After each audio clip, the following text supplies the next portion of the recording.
YCP ప్రభుత్వానికి వ్యతిరేకంగా AP ఎన్జీఓలు రాష్ట్ర వ్యాప్తంగా ఆందోళన నిర్వహిస్తోంది.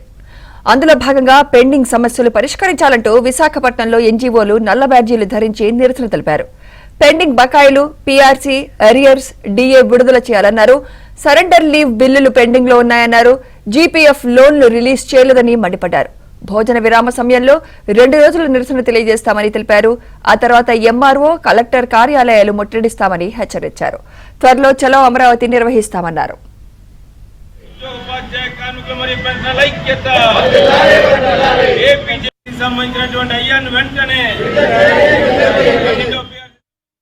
మరి విశాఖపట్నం ఎర్సవైల్ జిల్లాలో ఉన్నటువంటి దరిదాపుగా 10,000 మంది ఉద్యోగ ఉపాధ్యాయ కార్మికులు, పెన్షనర్లు, అదేవిధంగా కాంట్రాక్ట్ అవుట్సోర్సింగ్ ఉద్యోగులందరూ కూడా ఈవేళ నల్ల బ్యాడ్జీలు ధరించి మరి విధులకు హాజరు కావడం జరిగింది.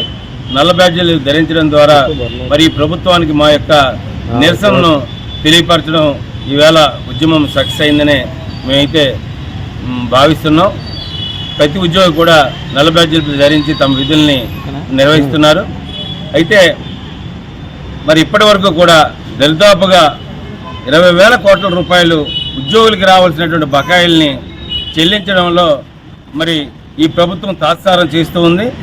మరి ముఖ్యంగా మేము దాచుకున్నటువంటి డబ్బులు అయినటువంటి జీపీఎఫ్లు కానివ్వండి, అదేవిధంగా ఏపీజీఎల్ లాంటి ఇన్సూరెన్స్, దానికి సంబంధించిన డబ్బులు కూడా మెచ్యూర్ అయినప్పటికీ కూడా వాటిని కూడా గత సంవత్సరం నుంచి కూడా విడుదల చేయకపోవడం చాలా దురదృష్టకరమైనటువంటి విషయం ఇది.